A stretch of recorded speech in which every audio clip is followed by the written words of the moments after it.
Poonam's flavour કિચનમાં હું આવી ગઈ છું ગામડે અને ગામડે વર્ષોના અનુભવી મારા મમ્મી આજે તમને બનાવતા શીખવાડવાના છે ગોળ કેરી અને દર વખતે તો એ તડકા છાયાની ગોળ કેરી બનાવે છે એની રેસીપી જોવી હોય તો તમને મારી ચેનલ ઉપર જોવા મળી જશે પણ અત્યારે તો માવઠું થાય છે ઘડીક તડકો અને ઘડીક વાદળા ને તો ઘરમાં જ આપણે ગોળ કેરી કઈ રીતે બનાવી શકીએ એ પણ આપણે વર્ષોથી આપણા દાદીને જોયા જ હોય છે બનાવતા એ કઈ રીતે બનાવાય એ તમને આજે શીખવાડશે પરફેક્ટ માપ સાથે અને બિલકુલ બગડશે નહીં પહેલી વાર જો તમે અથાણું બનાવતા હશે એને પણ ઈઝીલી આવડી જશે તો જોતા રહેજો મારી રેસીપી તો એના માટે મેં અહીંયા લઈ લીધી છે રાજાપુરી કારણ કે અથાણું બનાવવું હોય તો સૌપ્રથમ કેરી કઈ લેવી તો ગોળ કેરી કરવા માટે આપણે રાજાપુરી કેરી લેતા હોઈએ છીએ કારણ કે એ બહુ ખાટી નથી હોતી એટલા માટે આપણે ગળું અથાણું બનાવવાના છીએ તો મેં અહીંયા ટોટલ 6 કિલો કેરી લીધી છે એમાં 3 કિલોનું અમે મેથીયા કેરી એટલે કે ખાટું અથાણું બનાવવાની છે આખી મેથી નાખીને એની રેસીપી જોવી હોય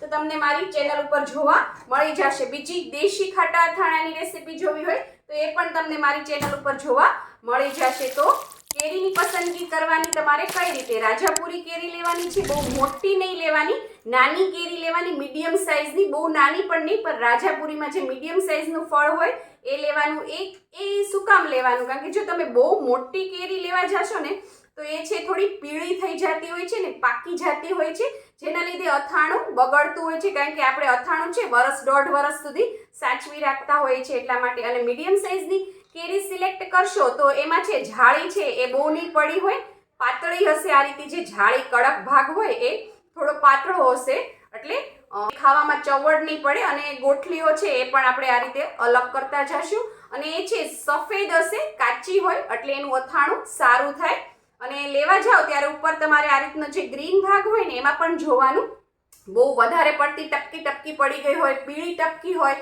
તો એવી કેરી નહીં લેવાની એ પાકી ગઈ હોય છે એકદમ લીલી કેરી હોય અને મીડિયમ સાઇઝની હોય એ રીતે લેવાની અને જ્યાંથી કેરી સિલેક્ટ કરો ત્યાં જ એમની પાસે સૂડો હોય ત્યાં જ એમની પાસે કટ કરાવી લેવાનું કારણ કે આ કેરી છે આપણા ઘરે ચાકાથી કટ નહીં થાય એટલે એ વાતનું ખાસ ધ્યાન રાખવાનું આ રીતે અમે ટુકડા કરીને લેતા આવ્યા છીએ અહીંયા આપણે 3 કિલો કેરીનું ગળું અથાણું એટલે કે ગોળ કેરી બનાવવાના છીએ આ રીતે એના ટુકડા કરી લેવાના છે કેરી લઈ આવ્યા બાદ અમે ઘરે લઈ આવ્યા બાદ એને ધોઈ લીધી હતી આ રીતના મીડિયમ સાઇઝના ટુકડા કરાવીને લાવવાના છીએ અને ત્યારબાદ એને ધોઈ લીધી હતી ધોઈ લીધા બાદ આ રીતે તમારે વચ્ચે જે આ તમને દેખાય છે ગોઠલીઓ હોય તો ગોઠલીઓ કાઢી લેવાની જે આ રીતે મેં કાઢેલી છે અને આ જે જાળીનો ભાગ છે એ તમારે આ રીતે કાઢી લેવાનો છે જો આ કેટલો કડક હોય આનાથી આ ચાવી નથી શકાતો અને ખાતી વખતે એને અલગ કરવા પડે છે હાથ બગડે છે અને એમાં રેસા હોય છે અને ત્યારબાદ આ રીતે છાલ ઉતારી લેવાની છે કારણ કે ગોળ કેરીમાં છાલ નથી હોતી ખાટું અથાણું બનાવી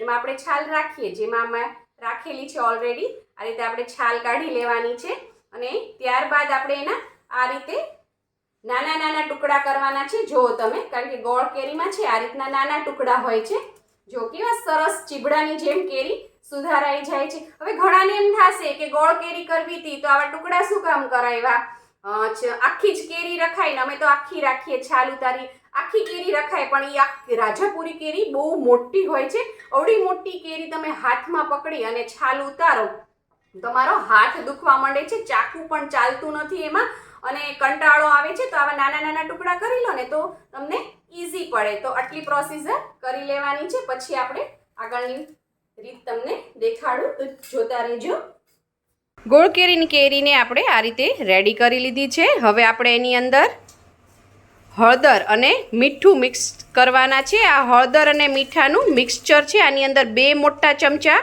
મીઠું નાખ્યું છે અને 2 ચમચી હળદર નાખીને મિક્સ કરી દીધું છે એને હવે આપણે ધીમે ધીમે આ કેરીની અંદર મિક્સ કરીએ છીએ એકસાથે બધું નહીં નાખવાનું પહેલાં થોડું નાખી મિક્સ કરું પછી ફરીથી થોડું નાખવું આખું મીઠું લીધું છે તમારી પાસે આખું મીઠું ન હોય તો આપણે રેગ્યુલર ખાતા હોય એ મીઠું પણ ચાલે પણ એને થોડું તડકે તપાવી લેવાની અને તડકો ન હોય તો એક કડાઈમાં 3-4 મિનિટ શેકી લેવાનું એમાં ભેજ ના રહેવો જોઈએ કારણ કે ભેજ રહેશે તો અથાણું બગડી જાય એટલા માટે આ રીતે હાથેથી મિક્સ કરવાનું જેથી હાથની ગરમીના લીધે મીઠું છે એ ઓગળે અને કેરી અને મીઠાનું પાણી તૈયાર થાય બસ બધું આ રીતે સરસ મિક્સ કરી અને પછી આપણે એને 24 કલાક માટે રહેવા દેવાનું છે. એક આખો દિવસ અને એક આખી રાત આ રીતે હળદર મીઠામાં રહેવા દેવાનું. ઢાંકીને મૂકી દઈશું આપણે અને થોડી વાર થાય 3-4 કલાક જેવું થાય એટલે કેરી છે એને આ રીતે મિક્સ કરવાની, ઊંચી નીચી કરવાની, જેથી નીચે પાણી થયું હોય એના લીધે બધી કેરીમાં સરસ મિક્સ થઈ જાય એ પાણી અને હળદર મીઠું સરસ ઓગળતા જાય. એ થોડી વારે મિક્સ કરી દેવાનું. તો હવે આને હું મૂકી દઉં છું 24 કલાક માટે. ગોળ કેરીને 24 કલાક આપણે હળદર મીઠામાં રાખી છે. જો કેવું સરસ હળદર મીઠાનું પાણી થઈ ગયું છે. હવે એમાંથી આ રીતે અલગ કાઢી લેવાની છે એક થાળીમાં. હવે આપણે અહીંયા ગોળ કેરીનો સંભાર વઘારવાનો છે. સંભાર વઘારવા માટે આપણે અહીંયા એક પોળું વાસણ લઈ લીધું છે. એની અંદર વચ્ચે મૂકી છે આપણે 1 ચમચી જેટલી હિંગ. એની આજુબાજુ તમને દેખાય છે એ ધાણાના કુરિયા છે. એ આપણે 50 ગ્રામ લેવાના છે. જે આ પીળા કલરના દેખાય છે એ મેથીના કુરિયા છે. એ પણ આપણે 50 ગ્રામ લીધા છે, એટલે કે એક નાનો કપ જેટલા. અને 2 ચમચી જેટલી લીલી વરિયાળી દેખાઈ રહી છે. આ રીતે પાથરવાનો છે વઘાર એક પોળા વાસણમાં. ત્યારબાદ હવે આપણે એની ઉપર તેલ રેડવાનું છે.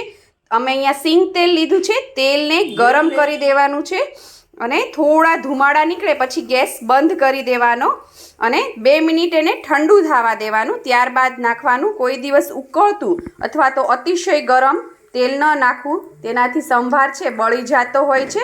આ રીતે બધો સંભાર ડૂબી જાય એ રીતે સરસ તેલ એના ઉપર રેડી દેવાનું છે. આ રીતે સંભાર વઘારવાનો છે અને તમે જોઈ શકો છો, તમે સંભાર વઘારશો એટલે તરત જ સુગંધ આવવા માંડશે. ત્યારબાદ હવે આપણે એની અંદર નાખીશું રાઈના કુરિયા. થોડી વાર રહીને નાખવાના, કારણ કે તેલ ગરમ હોય ને તો રાઈના કુરિયા છે એ બળી જતા હોય છે, એટલે આ રીતે નાખવાના. એ પણ આપણે 50 ગ્રામ જેટલા લીધા છે. ગોળ કેરીમાં જો તમને બહુ જ તે લચકા પડતી ગોળ કેરી ગમતી હોય તો સંભારનું પ્રમાણ થોડું વધારે રાખવું, અને થોડી રસાવાળી ગમતી હોય તો આ માપ પરફેક્ટ છે. કારણ કે બહુ અતિશય સંભાર હોય તો ગોળ કેરી છે એ લચકા જેવી થઈ જાય છે, નકરો સંભાર જ થાય છે, રસો નથી થતો. તો આ રીતે ગોળ કેરીનો સંભાર વઘારવાનો છે. હવે આપણે આને થોડું ઠંડુ થવા દઈએ. આપણે જે ગોળ કેરીનો સંભાર વઘાર્યો છે હવે ઠંડો થઈ ગયો છે. હવે આપણે એની અંદર હળદર નાખીશું 1 ચમચી ભરીને. તમે જોઈ શકો છો અત્યારે નાખે છે મારા મમ્મી. અને ત્યારબાદ હવે આપણે એની અંદર નાખીશું લાલ મરચું 1 મોટો ચમચો ભરીને છે, 100 ગ્રામ જેટલું હશે. અને જેટલું તમે તીખું ખાતા હો એ પ્રમાણે અથાણા કરવાના. આટલું મરચું તો અથાણામાં જોશે જ. અને હવે એને મિક્સ કરી દેવાનું છે. અને ગોળ કેરીનો સંભાર વઘારીએ એમાં મીઠું નથી નાખવાનું, એ વાતનું ખાસ ધ્યાન રાખવાનું છે, નહીંતર અથાણું છે એ ખારું થઈ જશે. ગોળ કેરીમાં મીઠું નથી હોતું. આ રીતે બધું સરસ મિક્સ કરી દેવાનું છે. આપણો સંભાર રેડી થઈ ગયો છે.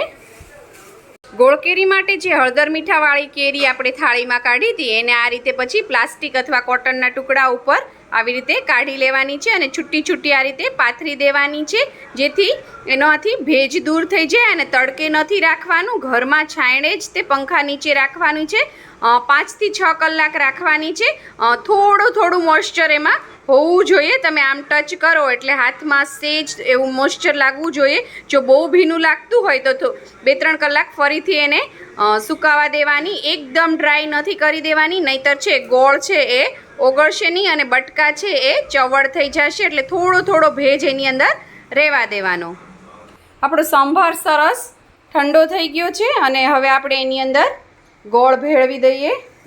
આપણે ગોળ લીધો છે અહીંયા 1 કિલો હીરાકણી ગોળ લીધો છે અને એને સુધારી લીધો છે. આ રીતે સુધારીને નાખવાનો, જેથી એ ફટાફટ અંદર ઓગળી જાય. તમે ટુકડા કરીને નાખશો તો એને ઓગળતા વાર લાગશે અને ખાવામાં પણ ઘણીવાર ઘણા કડક ટુકડા ઓગળતા નથી તો કણી જેવું લાગતું હોય. હવે આપણે આની અંદર આ બધું મિક્સ કરી દેવાનું છે. 1 કિલો આપણે ગોળ સરસ મિક્સ કરી દીધો છે. હવે આપણે એની ઉપર જે સૂકવેલા કેરીના ટુકડા હતા એની અંદર નાખી દેવાના છે. અમે આને ટોટલ 10 કલાક સૂકવા હતા, કારણ કે એમાં બહુ ભેજ હતો, એટલે સરસ એનું પાણી ઉડી જાય. બધું જ નથી ઉડી જવા દેવાનું, મેં પહેલાં પણ કીધું હતું. થોડા એ છે એ ભેજવાળા હોવા જોઈએ. આ રીતે ધીરે કરીને બધા ટુકડા અંદર નાખી દેવાના છે અને બધું આ રીતે સરસ મિક્સ કરી દેવાનું છે. જોઈ શકો છો બધી કેરી ને સાંભાર અને ગોળ બધું મિક્સ કરી દીધું છે. હવે આપણે આને ઢાંકીને મૂકી દેવાનું છે અને થોડી વાર થાય, 4-5 કલાક થાય એટલે એકવાર ફરીથી ઉપર નીચે કરીને મિક્સ કરી દેવાનું. અને હવે તમને ક્વેશ્ચન થશે કે ક્યાં સુધી આને ઢાંકીને આપણે રાખવાનું છે. તો આને આપણે છે જ્યાં સુધી બધો ગોળ ઓગળી ન જાય, રસો ન થઈ જાય ત્યાં સુધી આમાં રાખવાનું. ઘણાને 2 થી 3 દિવસમાં થઈ જાય છે, ઘણાને 5 દિવસ લાગે છે. તમારી કેરી અને ગોળ ઉપર ડિપેન્ડ છે, એટલે એ રીતે રાખવાનું છે. 3 કિલો કેરી લીધી હતી, એની સામે આપણે 1 કિલો ગોળ નાખ્યો હતો, પણ મારા મમ્મીને થોડો ગોળ ઓછો લાગતો હતો એટલે અમે 500 ગ્રામ ફરીથી વધારે ગોળ નાખ્યો હતો. એટલે ટોટલ આપણે આમાં 1.5 કિલો જેવો ગોળ નાખેલો છે. અને 3 દિવસ એને તપેલામાં જ રાખી હતી. ત્યારબાદ બધો ગોળ સરસ ઓગળી ગયો, ત્યારબાદ એને એરટાઇટ કન્ટેનરમાં ભરી લેવાની છે અને ગરમ કરી અને તેલ ઠંડુ થઈ જાય ત્યારબાદ તેલ આ રીતે ઉપર રેડી દેવાનું છે. 1 ઇંચ જેટલું લેયર છે તમારે રાખવાનું છે. ખાસ વાતનું ધ્યાન રાખજો, ગરમ તેલ નથી નાખવાનું, નહીતર અથાણું બગડી જશે. તેલ ગરમ કરવાનું, થોડા ધુમાડા નીકળે પછી ગેસ બંધ કરી દેવાનો અને તેલને કમ્પ્લીટલી ઠંડુ થવા દેવાનું.